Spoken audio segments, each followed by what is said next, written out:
नमस्कार दोस्तों, अपना ट्रेडर में आपका स्वागत है। और आज मैं एक ऐसे इंडेक्स जिसके बारे में बहुत ज़्यादा लोग नहीं जानते हैं, उसके बारे में बात करने वाला हूँ, जो है Nifty non cyclical consumer index. इसके बारे में मैं क्यों बात करने वाला हूँ? क्योंकि इस पे बेस इंडिया का सबसे पहला एनएफओ आया है, जो ग्रो ने लॉन्च किया है। तो ग्रो ने अपना एनएफओ लॉन्च किया है, grow Nifty non cyclical consumer index fund. और इस पर बात करने के लिए आज हमारे साथ हैं ग्रो म्यूचुअल फंड से नम्रता। Hello, Karamveer, and hello to all the viewers. Thank you so much for having us on your show. तो नम्रता जी, आप थोड़ा सा इस इंडेक्स के बारे में सबसे पहले बता सकते हैं कि ये नॉन साइक्लिकल कंज्यूमर इंडेक्स है क्या? क्या इसके जो फीचर्स वगैरह हैं, क्या है, थोड़ा सा अगर आप समझा पाएं तो। Sure. तो देखिए, अब जब हम नॉन साइक्लिकल कंज्यूमर इंडेक्स की बात करते हैं, ये बेसिकली ऐसी कंपनी से बना है जो कंपनीज हमारी डे टू डे लाइफ के लिए बहुत ज़रूरी हैं। तो बेसिकली ये इंडेक्स ऐसी इंडस्ट्रीज पे फोकस करता है जिनके प्रोडक्ट्स और सर्विसेज हमारे लिए बहुत ज़रूरी हैं, जिनको हम डे टू डे बेसिस पे यूज़ करते हैं, राइट? तो जो Nifty non cyclical consumer index है, वो ऐसे स्टॉक्स की परफॉर्मेंस को ट्रैक करता है जो broadly non cyclical consumer theme को ट्रैक करती है within the basic industries. तो basic industries would be consumer goods, consumer services, telecom services, textiles. तो अगर थोड़ा टेक्निकली समझें, तो जो Nifty non cyclical consumer index है, वो non cyclical consumer theme within basic industries को ट्रैक करता है by selecting 30 largest stocks.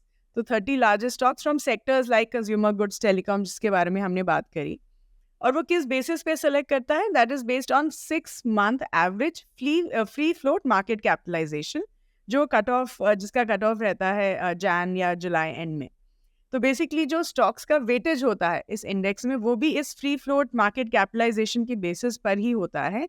And with the weight of each stock in the index capped at 10%, which means 10% से ज़्यादा किसी भी stock को वेटेज नहीं मिलती है। जी, तो इसमें अगर आप थोड़ा सा मुझे समझा पाएं कि इसमें कौन कौन सी इंडस्ट्रीज, जब आप नॉन साइक्लिकल बोलते हैं तो कौन कौन सी इंडस्ट्रीज इसमें कवर होती हैं, और कौन से जो मेन कॉन्स्टिट्यूएंट्स हैं इसके, वो क्या क्या इसमें हो सकते हैं। श्योर। तो अगर हम इंडस्ट्रीज की बात करें, तो इस इंडेक्स में कंप्लीटली 7 इंडस्ट्रीज हैं, 7 इंडस्ट्रीज। तो वो हैं FMCG, consumer services, consumer durables, telecommunication services, textiles, और फिर हो गया आपका मीडिया, एंटरटेनमेंट एंड पब्लिकेशन। तो जैसे आप चार्ट पे देख सकते हैं आपकी स्क्रीन पे, you will get an exact breakup of all the industries, और उसके टॉप कॉन्स्टिट्यूएंट्स भी आपको दिख रहे हैं।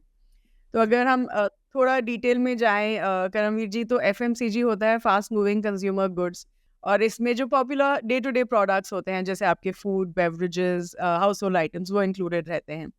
फिर हो गया आपका कंज्यूमर सर्विसेज, जो बेसिकली हम डे टू डे सर्विसेज या रेगुलर बेसिस पे जो सर्विसेज यूज करते हैं, जैसे banking, insurance, health care and so on. फिर कंज्यूमर ड्यूरेबल्स होता है ऐसे जो लॉन्ग लास्टिंग गुड्स होते हैं, जैसे अप्लायंसेज हो गए, फर्नीचर हो गया, इलेक्ट्रॉनिक्स हो गए। फिर होता है टेलीकम्युनिकेशन, जो of course is communication and information technology. Services, तो सर्विसेज में जैसे हम बात करते हैं transportation, hospitality, education, legal services, सब इसमें इंक्लूड हो जाती हैं।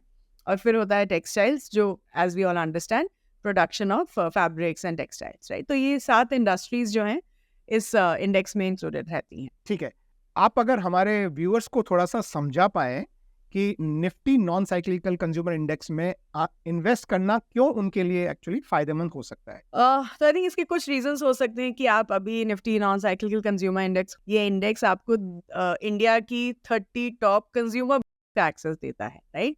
जो so and without you having to pick the stocks yourself, that's one. And I think अगर हम डेटा देखें ना करमवीर जी, तो अगर हम अलग अलग 11 इंस्टेंसेस देखें, तो जो नॉन साइक्लिकल इंडेक्स है, इसने निफ्टी 50 को 9 बार बीट किया है out of the 11 market corrections that we are talking about, right? So I would say of course जब भी आप इस इंडेक्स में अगर आप इन्वेस्ट करने के बारे में सोच रहे हैं, तो फाइनेंशियल एडवाइजर से ज़रूर कंसल्ट करिए, because they understand your risk profile and they will be able to help you better. एक और चीज़ नम्रता जी, मैं समझना चाहता हूँ कि ये निफ्टी 50 के साथ अगर हम इसको कंपेयर करें, तो जनरल टर्म में ये जो है वो, मतलब अगर हम इसका परफॉर्मेंस देखें पास्ट, तो कैसा रहा है निफ्टी 50 के कंपैरिजन?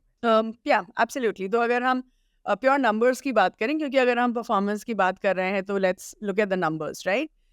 तो हम 1 year, 3 years, 5 years, 10 years, 15 years, ये सारे नंबर्स देखते हैं। तो अगर आप 1 ईयर का पीरियड देखें, तो 1 ईयर CAGR, तो Nifty non cyclical consumer index करीब 30.8% ग्रो हुआ है और निफ्टी 50 ग्रो हुआ है बाय 20.74% इन अ 1 ईयर पीरियड। और अगर हम उसी को 15 साल में एक्स्ट्रापोलेट करें, तो वी कैन से कि जो Nifty non cyclical consumer index है वो 17.66% ग्रो हुआ है एनुअली, और जो निफ्टी 50 है वो ग्रो हुआ है by 15.4% annually over a 15 year period. तो ये सेम इन्फ्लुएंस आप 3 साल और 5 साल में भी देख सकते हैं as per the table on your screen. Another thing I want to understand here is कि अगर कोई इन्वेस्टर इसमें इन्वेस्ट करना चाहता है तो वैल्यूएशन के हिसाब से ये इस समय जो है वो किस तरह से परफॉर्म कर रहा है? श्योर।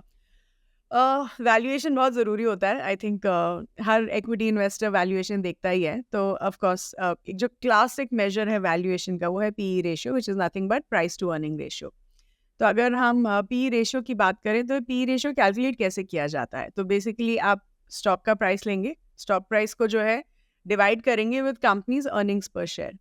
तो जो PE रेशियो होता है वो एक इन्वेस्टर को ये दिखाता है कि what is the price an investor is willing to pay for every unit of current earnings. तो अगर PE रेशियो कम है तो वो हमें ये बताता है कि कंपनी इज अंडर वैल्यूड। तो अब अगर हम इस इंडेक्स का अभी के टाइम में PE देखें विच इज़ एट 59.35, और उसके इसी इंडेक्स के PE को हम इसके 10 ईयर एवरेज PE और 5 ईयर एवरेज PE के साथ कंपेयर करें, सो एट दिस पॉइंट हमें लगता है कि valuations compare to the 10 year average and the 5 year average PE। क्या आप ये Groww Nifty non cyclical consumer index fund के कुछ फीचर्स वगैरह जो हैं आप उनके बारे में थोड़ा सा और डिटेल में बता सकते हैं? Sure. So I would say कि हमेशा इन्वेस्टमेंट ऑब्जेक्टिव देखिए। इन्वेस्टमेंट ऑब्जेक्टिव आपको बता दे कि एग्जैक्टली फंड क्या कर रहा है, राइट? तो इस फंड का इन्वेस्टमेंट ऑब्जेक्टिव काफ़ी सिंपल है कि ये आपको लॉन्ग टर्म कैपिटल ग्रोथ में मदद करेगा बाय इन्वेस्टिंग इन स्टॉक्स जो Nifty non cyclical consumer index का हिस्सा है, राइट? तो जो भी stocks Nifty non cyclical consumer index में है इन अ पर्टिकुलर वेटेज, वही सेम स्टॉक्स इस grow Nifty non cyclical consumer index fund में रहेंगे in the same weightage. Returns could vary based on tracking error and the expense ratio, but इस fund का जो है मेन स्ट्रैटेजी यही रहेगा कि ट्रैकिंग एरर को जो है कम किया जाए, जितना ज़्यादा कम होगा उतना बेटर रहेगा। क्या ये फंड आपको अश्योरेंसेस या गारंटीज दे रहा है कि इन्वेस्टमेंट ऑब्जेक्टिव अचीव हो पाएगा? May be not, but I would still say कि ट्रैकिंग एरर कम करना एक काफ़ी इंपॉर्टेंट चीज़ रहेगा इस फंड में, and that will happen through rebalancing of the portfolio, right? तो रीबैलेंसिंग कब होता है? एक तो मान लीजिए इंडेक्स में जो स्टॉक्स था उसका वेटेज चेंज हुआ, तो फंड में भी चेंज होगा। सेकेंड रीज़न कुड बी कि इस फंड में जो है ज़्यादा कलेक्शंस आ रहे हैं या ज़्यादा रिडेम्पशंस आ रहे हैं, तब पोर्टफोलियो रीबैलेंस किया जाता है। सो इन सब रीजंस की वजह से आई वुड से कि as an investor scheme information document ज़रूर पढ़िए, and like I always say consult your financial advisor to decide if this is the right fund for you. धन्यवाद नम्रता जी, आपने Groww Nifty non cyclical consumer index fund के बारे में detail में आपने जो है जानकारी दी। या तो दोस्तों आप भी अपने एंड पे थोड़ा सा रिसर्च कीजिए, अपने फाइनेंशियल एडवाइजर से बात कीजिए, और याद रहे कि ग्रो निफ्टी नॉन साइक्लिकल जो कंज्यूमर इंडेक्स फंड है उसका सब्सक्रिप्शन 2 मई से खुल रहा है और ये 16 मई तक खुला रहेगा, तो from 2 May to 16 May. Yeah, so thank you so much everyone, and I wish all of you all the very best. Happy investing. Thank you. Yeah, thank you. Thank you Namrata ji. Mutual fund निवेश बाजार जोखिम के अधीन है। योजना संबंधी सभी दस्तावेजों को ध्यान से पढ़ें। Mutual fund investments are subject to market risks. Read all scheme related documents carefully.